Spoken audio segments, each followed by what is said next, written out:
ಎಲ್ಲರಿಗೂ ನಮಸ್ಕಾರಗಳು.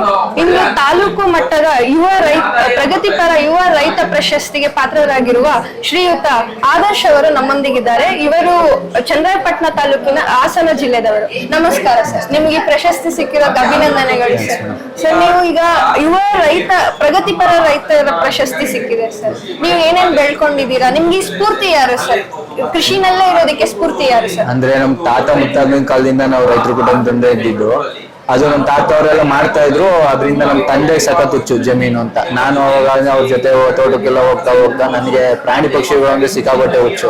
ನಾವು ಸಿಟಿಲಿ ಇದ್ದು ತೋಟ ಹತ್ರಕ್ಕೆ ಬಂದು ಶನಿವಾರ ಭಾನುವಾರ ನಮ್ ತಂದೆ ಜೊತೆ ವರ್ಕ್ ಮಾಡ್ತಾ ಇದ್ವಿ. ಅದರಿಂದ ಆಗ್ತಾ ಈಗ ನಮ್ ಸ್ವಲ್ಪ ಬುದ್ಧಿ ಬಂದು ನಾನು ಬಂದವರು ವರ್ಕ್ ಮಾಡಿದೆ. ಅವಾಗೆಲ್ಲ ಅನಿಸ್ತಿತ್ತು ನಮ್ದೇ ಬಿಟ್ಬಿಟ್ಟು ನಾವ್ ಯಾಕೆ ಇದೀವಿ ಅನ್ಕೊಂಡು ಮನೇಲಿ ಏನೇನೋ ಮಾಡಿ ಮನೇಲಿ ಬೇಡ ಅದು ಇದು ಹೇಳ್ತಾ ಇದ್ರು. ನೋಡಿದಿಲ್ಲ ರೈತರು ಎಷ್ಟೇ ಮಾಡಿದ್ರು ಹಂಗೆ ಕಷ್ಟ ಪಡ್ಬೇಕು ಹಂಗೆ ಅಂತ ಆಗ್ಲಿ ಅಂತ ಹೇಳಿ ಏನೋ ಶ್ರಮ ಬಿದ್ದು ಊರಿಗೆ ಹೋಗಿ ಸೇರ್ಕೊಂಡ್ವಿ. ಅಲ್ಲಿಂದ ಸ್ಟಾರ್ಟ್ ಮಾಡಿದೆ. ನಾಟಿ ಕೋಳಿ ಸಾಕಿದೀನಿ, ಹಸುಗಳು ಸಾಕಿದೀನಿ, ಮಲೆನಾಡ್ ಗಿಡ್ಡ, ಟರ್ಕಿ ಕೋಳಿಗಳು, ಬೆಂಕಿ ಕೋಳಿಗಳು, ಇನ್ನು ಪಾರಿವಾಳ, ನಾಯಿಗಳು, ಎತ್ತುಗಳು ಎಲ್ಲ ಸಾಕಿದೀನಿ. ಪ್ರತಿಯೊಂದು ಲೀಗಲ್ ಆಗಿ ಏನೇನ್ ಸಾಕ್ಬೋದು ಎಲ್ಲಾ ಪ್ರಾಣಿಗಳು ಸಾಕಿದೀವಿ. ಇನ್ನ ಗಿಡಗಳು ಎಲ್ಲಾನು ಮಾಡಿ ಒಂದು ಅಭಿವೃದ್ಧಿಯ ತೋಟ ಮಾಡ್ಕೊಂಡಿದೀವಿ. ಅಂದ್ರೆ ಈಗ ಬರೀ ಪಶು ಪಕ್ಷಿನ ಸಾಕ್ತಿದ್ದೀರಾ ಸರ್ ಅಥವಾ ತೋಟನೂ ಮಾಡ್ಕೊಂಡು? ತೋಟನೂ ಇದೆ, ತೆಂಗಿನ ಗಿಡ ಇದೆ, ಮಾವಿನ ಗಿಡಗಳಿದೆ, ಹಣ್ಣಿನ ಗಿಡಗಳೆಲ್ಲ ನಮ್ಗೆ ಏನೇನ್ ಬೇಕು ಈಗ ಹೊರಗಡೆ ಮಾರಾಟ ಮಾಡಕ್ಕಾಗದೆ ಹೋದ್ರು ನಮ್ಮ ಮನೆಗೆ ಏನೇನ್ ಬೇಕು ಅದ್ರ ಹಣ್ಣಿನ ಗಿಡಗಳು, ತರಕಾರಿ ಗಿಡ ಎಲ್ಲ ಬೆಳ್ಕೊಂಡಿದೀವಿ. ಇನ್ನ ಫುಲ್ ತೆಂಗಿನ ತೋಟ ಇದೆ. ಹಾಗಾದ್ರೆ ಹೊರಗಡೆ ಏನು ತಗೊಳ್ಳಲ್ಲ? ಏನು ತಗೊಳ್ಳಲ್ಲ.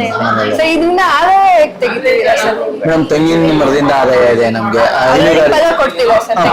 ಫಲ ಇದೆ ಮೇಡಮ್. ಇನ್ನ ಇದೆಲ್ಲ ನಿಭಾಯಿಸಕ್ಕೆ ಹೈನುಗಾರಿಕೆ ಮಾಡಿದೀವಿ. ದೊಡ್ಡ ಮಾಡ್ತಾರೆ ಹೈನುಗಾರಿಕೆ ಮಾಡಿದೀವಿ, ಟಗರು ಸಾಗಾಣಿಕೆ ಮಾಡಿದೀವಿ. ಇನ್ನ ಈ ವರ್ಷದ ಬಂತು ಅಂದ್ರೆ ಟಗರುಗಳು ಮಾಡ್ಕೋತೀವಿ. ಇನ್ನ ಮೊಟ್ಟೆಗಳು, ನಾಟಿ ಕೋಳಿಗಳು ಮಾಡಿದೀವಿ, ಮೊಟ್ಟೆ ಸೇಲ್ ಮಾಡ್ತೀವಿ, ನಾಟಿ ಕೋಳಿಗಳು ಸೇಲ್ ಮಾಡ್ತೀವಿ. ಮೇಡಮ್ ನಾವೇ ಮಾರ್ಕೆಟಿಂಗ್ ಮಾಡ್ಕೊಂಡಿದ್ವಿ ಮೇಡಮ್. ನಾನು ಎಲ್ಲೂ ಹೊರಗಡೆ ಹೋಗಿ ಇದ್ ಮಾಡಲ್ಲ. ಇರೋ ನಮ್ ತೋಟಕ್ಕೆ ಹುಡುಕೊಂಡ್ ತಗೊಂಡ್ ಹೋಗ್ತಾರೆ ಎಲ್ಲರೂ. ಅಲ್ಲೇ ಅಕ್ಕಪಕ್ಕದ ಮನೆಗಳಲ್ಲಿ ಊರವರೆಲ್ಲ ಅಲ್ಲಿ ಬಂದಿತ್ತು. ಹೌದು ಮೇಡಮ್, ನಮ್ದು ಇವೆಲ್ಲ ಇರೋದ್ರಿಂದ ಒಂದ್ಸಲ ಗೊತ್ತಾದವರು ಪ್ರತಿಯೊಂದು ನಾನು ಎಲ್ಲೂ ಯಾವ ಮಾರ್ಕೆಟ್ಗೂ ಇದುವರೆಗೂ ಏನು ಟಗರು ಆಗ್ಲಿ ಕೋಳಿಗಳಾಗಿ ತಗೊಂಡೋಗಿ ಸೇಲ್ ಮಾಡಿಲ್ಲ. ಎಲ್ಲ ಇರೋರೆಲ್ಲ ನಮ್ ತೋಟಕ್ಕೆ ಬಂದು ಅಲ್ಲಿಂದ ತಗೊಂಡೋಗಿ ಆರ್ಡರ್ ಕೊಡ್ತಾರ ಅಥವಾ ನೀವು ಬೆಳೆಸಿರೋದು ನೋಡಿ? ಕೆಲವರು ಗೊತ್ತಿರೋರು ಮೊದ್ಲೇ ಹೇಳ್ಬೇಕಾದ್ರೆ ಫೋನ್ ಮಾಡ್ಬಿಟ್ಟು ಬರ್ತಾರೆ. ಇನ್ ಕೆಲವರು ಅಲ್ಲೇ ಇರ್ತಾರೆ. ಇನ್ ಲೋಕಲ್ ಅವರೆಲ್ಲ ಗೊತ್ತಿರೋರೆಲ್ಲ ಅಲ್ಲೇ ಬಂದು ಪ್ರತಿ ಅವರಿಗೆ ಹಬ್ಬಕ್ಕಾಗ್ಲಿ ನಮ್ದೇ ಆದ ಮಾರ್ಕೆಟಿಂಗ್ ಮಾಡ್ಕೊಂಡಿದ್ವಿ. ಮಾರ್ಕೆಟಿಂಗ್ ಮಾಡ್ತೀವಿ. ಸೊ ನೀವು ಯಾವ್ದೋ ಮಾರ್ಕೆಟ್ ಹೋಗಿ ಮಾರ್ಕೆಟ್ ಹೋಗಿ ಯಾರ ಹತ್ರ ಇಲ್ಲ, ನಾವೇ ಇದ್ದ ಜಾಗ ಬಂದ್ರೆ ಕೊಡ್ತೀವಿ, ಇಲ್ಲಾಂದ್ರೆ ನೀವೇ ಸಾಕೋತೀರಾ. ಎಷ್ಟು ಆದಾಯ ಬರ್ತದೆ ಸರ್? ಚೆನ್ನಾಗಿದೆ ಮೇಡಮ್, ತುಂಬಾ ಆದಾಯ ಇದೆ. ಈಗ ನಾನು ಬೆಂಗಳೂರು ಏನ್ ಕೆಲಸ ಮಾಡ್ತಿದ್ದೆ ಅದಕ್ಕಿಂತ ತುಂಬಾ ಚೆನ್ನಾಗಿದೆ. ಆರ್ಥಿಕವಾಗಿ ತುಂಬಾ ಚೆನ್ನಾಗಿದ್ದೀನಿ, ನೆಮ್ಮದಿ ಐತೆ, ಕೆಲಸ ಮಾಡ್ತೀವಿ ಆರಾಮಾಗಿ ಮನೆ ಹತ್ರ. ಏನ್ ಕೆಲಸ ಮಾಡ್ಕೊಂಡಿರಾ ಸರ್? ನಾನು ಬೆಂಗಳೂರು ವರ್ಕ್ ಮಾಡ್ತಿದ್ದೆ ಮೇಡಮ್. IT company. ನೀವು ಇಂಜಿನಿಯರಿಂಗ್ ಮಾಡಿ ವಾಪಸ್ ಕೃಷಿ ಮಾಡ್ತಾ ಇದ್ದೀರಾ? Mechanical engineering. ಸರ್ ನೀವು ಮೆಕ್ಯಾನಿಕಲ್ ಇಂಜಿನಿಯರಿಂಗ್ ಓದಿದ್ದೀರಾ. ಸೊ ಆ ನಾಲೆಜ್ ನ ನೀವು ನಮ್ ಕೃಷಿಗೆ ಹೇಗಾದ್ರೂ ಅಳವಡಿಸ್ಕೊಂಡು? ಹೌದು ಮೇಡಮ್, ಅದೇ ಹೇಳಿದ್ನಲ್ಲ ನಮ್ ತಾತ ಅವರೆಲ್ಲ ಮಾಡ್ತಾ ಇದ್ರು ಕೃಷಿನ. ಅದೇ ಶ್ರಮ ಬಿದ್ದು ಈ ತರ ಎಲ್ಲ ಮಾಡ್ತಾರೆ. ಈಗ ನಮ್ ತಂದೆಯವ್ರು ಸ್ವಲ್ಪ ಅದನ್ನ ಎತ್ಕೊಂಡ್ಬಂದ್ರು. ಈಗ ನಮ್ಮ ಇದ್ರಲ್ಲಿ ಶ್ರಮ ಇಲ್ದಲೆ ಯಾವಾಗ ಹತ್ರ ಈ ಮಿಷನರಿಗಳಿದೆ, ಯಾವಾಗ ಸ್ಮಾರ್ಟ್ ಆಗಿ ಏನ್ ಕೆಲಸ ಮಾಡ್ಬೇಕು ಆ ತರ ಮಾಡ್ಕೊಂಡು ಕೃಷಿನ ಅಭಿವೃದ್ಧಿ ಮಾಡ್ಕೊಂಡು ಹೋಗ್ತಾ ಇದೀವಿ. ಈಗ ನಮ್ ಟೀಮ್ ಹೇಗಿದೆ ಕ್ಲೈಮೇಟ್ ಸ್ಮಾರ್ಟ್ ಅಗ್ರಿಕಲ್ಚರ್, ಅದೇ ತರ ನೀವು ಸ್ಮಾರ್ಟ್ ಆಗಿ ಶ್ರಮ ಬೀಳಲ್ಲ, ಮಾಡ್ತೀವಿ ಕೆಲಸ. ಶ್ರಮ ಬೀಳೋ ಕೆಲಸ ಮಾಡ್ಲೇಬೇಕು. ಶ್ರಮ ಬಿದ್ದು ಬೇರೆದಲ್ಲಿ ಎಷ್ಟು ಆರಾಮಾಗಿ ಮಾಡ್ಕೋಬೇಕು ಆ ತರ ಆರಾಮಾಗಿ ಕೆಲಸ ಮಾಡ್ಕೊಂಡು ಹೋಗ್ತೀವಿ. ಹಾಗೆ ಬೇರೆ ಲೇಬರ್ ಗಳಿಗೂ ಕೆಲಸ ಕೊಡ್ತೀವಿ. ಇದೆ ಮೇಡಮ್, ಲೇಬರ್ ಕೆಲಸ ಇದೆ. ನಮ್ಮ ಸೈಲೇಜ್ ಮಾಡ್ಬೇಕಾದ್ರೆ ಲೇಬರ್ಗಳು ಬರ್ತಾರೆ, ತೋಟದ ಕೆಲಸಗಳು ಮಾಡ್ಬೇಕಾದ್ರೆ. ಯಾಕಂದ್ರೆ ನಾವು ಒಂದ್ ಮಾಡೋದಾದ್ರೆ ನಾವೇ ಮಾಡ್ಕೋಬಹುದು. ನಮ್ದು ಸಮಗ್ರ ಕೃಷಿ ಆದ್ರಿಂದ ಎಲ್ಲಾನು ನಾವು ಒಬ್ಬರೇ ಮಾಡಕ್ಕಾಗಲ್ಲ, ಲೇಬರ್ ಮೇಲೆ ಅವಲಂಬ ಆಗ್ಬೇಕಾಗುತ್ತೆ. ಸಮಗ್ರ ಕೃಷಿಯಿಂದ ನಿಮ್ಗೂ ರಿಸ್ಕ್ ಕಮ್ಮಿ ಆಗುತ್ತೆ. ಈಗ ತುಂಬಾ ಎಲ್ಲಾನು ಮಾಡಕ್ ಹೋಗ್ತೀವಿ ಅಂದ್ರೆ ಆಗಲ್ಲ. ಈಗ ಒಂದ್ ಮಾಡಕೋರು ಒಂದ್ ಹಂಗೆ ಪೆಂಡಿಂಗ್ ಇರುತ್ತೆ. ಈಗೆಲ್ಲ ಲೇಬರ್ ಕರ್ಕೊಂಡ್ ಮಾಡಿದ್ರೆ ನಮ್ಗೂ ಸ್ವಲ್ಪ ಕೆಲಸ ಕಮ್ಮಿ ಆಗುತ್ತೆ, ಕೆಲಸನೂ ಬೇಗ ಆಗುತ್ತೆ. ನಿಮ್ಗೊಂದು ತೃಪ್ತಿ ಇದೆ ಸರ್. ಈಗ ಮೊದ್ಲು ನೀವು ಇಲ್ಲಿ ಬೆಂಗಳೂರಲ್ಲಿ ಕೆಲಸ ಮಾಡ್ತೀರಾ, ಯಾರೋ ಕೈ ಕೆಳಗ್ ಕೆಲಸ ಮಾಡ್ತೀರಾ, ಆದ್ರೆ ಈಗ ನೀವೇ ಕೆಲಸ ಕೊಡೋಂಗಾಗಿದೆ.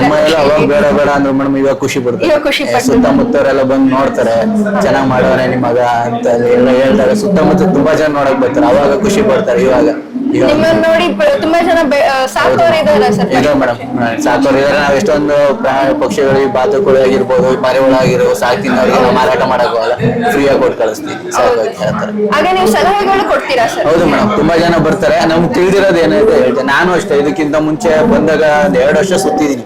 ಯಾರ್ಯಾರು ಏನೇನ್ ಸಾಕಿರ್ತಾರೆ, ಹೇಗ್ ಸಾಕ್ತಾರೆ, ಅದರಿಂದ ನಷ್ಟ ಏನು, ಲಾಭ ಏನು, ಈ ಫಾರಂಗಳು ಸುತ್ತಿ 2 ವರ್ಷ ಸುತ್ತಿದೀನಿ. ಹೌದು ಸರ್. ಸುತ್ತಿ ಯಾರು ಏನೋ ಒಂದು ನಾಲೆಜ್ ಇಲ್ಲ ಅಂದ್ರೆ ಮಾಡೋದಿಕ್ ಕಷ್ಟ ಅದು ಸರ್. ಯಾಕಂದ್ರೆ ಗೆದ್ದೋರ್ಗಿಂತ ಸೋತವ್ರ ಹತ್ರ ಜಾಸ್ತಿ ತಿಳ್ಕೋಬೇಕು. ಹೌದು ನಾವು ಅವಾಗ ಅದ್ರಲ್ಲಿ ಒಂಚೂರು ಇದಾಗ್ಬೋದು. ಹಾಗಾದ್ರೆ ನೀವು ಮೊದ್ಲು ಸೋತಿನೇ ಮೇಲೆ ಬಂದ. ಹೌದು ಮೇಡಮ್, ಸ್ಟಾರ್ಟಿಂಗ್ ಅಲ್ಲಿ ನನಗೂ ಏನು ಗೊತ್ತಿಲ್ಲ ಕೃಷಿ ಬಗ್ಗೆ. ಅದು ಸುಟ್ಕೊಂಡು ಆಮೇಲೆ ಈಗ ಒಂದ್ ಲೆವೆಲ್ಗೆ ನಿಲ್ಸಿದೀವಿ ಮೇಡಮ್. ಹೌದು ಸರ್. ಈಗ ನೀವು ಯುವ ರೈತರಿಗೆ ನೀವು ತುಂಬಾ ಸ್ಫೂರ್ತಿಯಾಗಿದ್ದೀರಿ ಸರ್. ಈಗ ಎಲ್ಲರಿಗೂ ಸಲಹೆ ಕೊಡ್ತೀರಿ. ನೀವು ಹೇಗೆ ಏನಾದ್ರು ಒಂದೆರಡು ನಮ್ ಯುವ ರೈತರಿಗೆ ಹೇಳಕ್ ಇಷ್ಟಪಡ್ತೀನಿ. ಮೇಡಮ್ ಏನಿಲ್ಲ, ಈಗ ಮಾಡ್ತಾ ಇರೋದು ಅಂದ್ರೆ ಈಗ ಎಲ್ಲೋ ಹೋಗಿ ಯಾರತ್ರನೋ ಕೆಲಸ ಮಾಡಿ ನಮ್ ಶ್ರಮನ ಹಾಕಿ ಅವ್ರನ್ನ ಸಹಕಾರ ಮಾಡೋದ್ಕಿಂತ ಇವತ್ ಕಷ್ಟ ಇರುತ್ತೆ. ಕೃಷಿ ಅಂದ್ರೆ ಇವತ್ ಮಾಡಿದ ತಕ್ಷಣ ಬೆಳೆಯಕ್ಕೆ ಅದ್ರಲ್ಲಿ ಏನೂ ಇದಾಗಲ್ಲ. ಇವತ್ ಮಾಡ್ಬೇಕು, ಈ ವರ್ಷ ಕಮ್ಮಿ ಆದ್ರೆ ಮುಂದಿನ ವರ್ಷಕ್ಕೆ ನಾವು ಚೆನ್ನಾಗಿರ್ತೀವಿ. ಇವತ್ತು 10 ರೂಪಾಯಿ ದುಡ್ಡು ನಾಳೆ 100 ರೂಪಾಯಿ ಆಗುತ್ತೆ, 1000 ರೂಪಾಯಿ ಆಗುತ್ತೆ. ನೀವು ಬೇರೆ ಕೆಲಸ ಮಾಡಿದ್ರೆ ಅದು ಇವತ್ತು 10 ರೂಪಾಯಿ ನಾಳೆ 1000 ರೂಪಾಯಲ್ಲಿ ನಿಂತಿರುತ್ತೆ ಅಷ್ಟೇ. ಅದು ಮುಂದೆ ಹೋಗಲ್ಲ. ನೀವು 10 ವರ್ಷ ಬಿಟ್ಕೊಂಡು ತಿರುಗಿ ನೋಡ್ರಿ ಹಿಂದೆ ಏನಿರಲ್ಲ ನಮ್ಗೆ. ಇದರ ತಿರುಗಿ ನೋಡ್ರಿ ಏನೋ ಒಂದು ಮಾಡಿದೀವಿ, ಹಿಂದೆ ನಮ್ ಮುಂದೆ ಬರೋರು ಎಲ್ಲ ಏನೇನೋ ಇರುತ್ತೆ, ಏನೋ ಒಂದು ಇದಿರುತ್ತೆ ಅಷ್ಟೇ. ಹೌದು ಸರ್. ಹಿಂದೆ ನಾವು ಸೋತಿದ್ರು ಕೂಡ ಕೃಷಿಲಿ ಮುಂದೆ ಆತರ ಮಾಡ್ಬಾರ್ದು. ಇವತ್ತು ಹೋದ್ರೆ ನಾಳೆ ಮಾಡೇ ಮಾಡ್ತೀವಿ. ಈಗ ಅಲ್ಲ ಹಂಗಲ್ಲ, ಒಂದ್ಸಲ ತೆಗೆದಾಕೋದು ಮತ್ತೆ ಇನ್ನೊಂದ್ಸಲ 0 ಇಂದಾನೆ ಹೋಗ್ಬೇಕು ನಾವು. ಹೌದು ಸರ್. ಬಟ್ ಆ ಕೃಷಿ ಕರೆಕ್ಟ್ ಆಗಿ ಮಾಡಿದ್ರೆ, ಶ್ರಮ ಬಿದ್ದು ಹೇಗೆ ಮಾಡ್ಬೇಕು ಅದನ್ನ ಮಾಡ್ಕೊಂಡ್ರೆ ಯಾವ್ದೇ ಕಾರಣಕ್ಕೂ ಭೂಮಿ ತಾಯಿ ಮೋಸ ಮಾಡಲ್ಲ. ಸೊ ನಿಮಗೆ ಈ ಪಶು ಪಕ್ಷಿ ನೀವು ಮನೇಲಿ ಬೇಡ ಅಂದ್ರು ಸರ್, ಈ ಅಬ್ಸ್ಟಕಲ್ಸ್ ಎಲ್ಲ ಅಂದ್ರೆ ನಿಮ್ಗೆ ಅಡೆತಡೆಗಳು ಹೇಗೆ? ಮೇಡಮ್ ಅಂದ್ರೆ ನಾವು ಸಿಟಿಯಲ್ಲಿ ಇದ್ದಾಗಲೂ ನಮ್ಮ ಮನೇಲಿ ಬೇಡ ಅಂದ್ರೂ ನಾನು ಬೈಸ್ಕೊಂಡು ನಾಯಿಗಳು ಸಾಕೋದು, ಪರಿವಾಳ ಸಾಕೋದು, ಮೊಲಗಳು ಸಾಕೋದು ಎಲ್ಲ ಮಾಡ್ತಾ ಇದ್ದೆ. ಪ್ರಾಣಿ ಅದಕ್ಕೋಸ್ಕರ ತೋಟದಲ್ಲಿ ಮತ್ತೆ ಮನೆ ಕಟ್ಟಿ ಅಲ್ಲಿಂದ ಮಾಡಿ ಇವಾಗೆಲ್ಲ ನಮ್ಮ ಮನೇಲಿ ಇಷ್ಟಪಡ್ತಾರೆ. ಪ್ರತಿಯೊಂದು ಎಲ್ಲ ಇಷ್ಟಪಡ್ತಾರೆ, ಎಲ್ಲಾರು ನೋಡ್ಕೋತಾರೆ. ಈಗ ನಾನು ಇಲ್ಲ ಅಂದ್ರೂ ಮನೇಲೆ ಎಲ್ಲ ಮೇಂಟೈನ್ ಮಾಡ್ತಾರೆ. ಸರ್ ನಿಮ್ದು ಇದು ಮೊದಲನೇ ಪ್ರಶಸ್ತಿನ? ಹೌದು ಮೇಡಮ್. ತುಂಬಾ ಅಭಿನಂದನೆಗಳು ಸರ್ ಈ ಪ್ರಶಸ್ತಿಗೆ. ಅಂದ್ರೆ ಹಿಂದೆ ಕೃಷಿ ಮೇಳಗೆಲ್ಲ ಬಂದಿರ? ಬಂದಿವಿ ಮೇಡಮ್. ತುಂಬಾ ಸತಿ ನೋಡಕ್ಕೆ ಅಂತಾನೆ ಬರ್ತಾ ಇದೆ, ಜಾತ್ರೆ ನೋಡ್ಬೇಕು ಅಂತಾನೆ.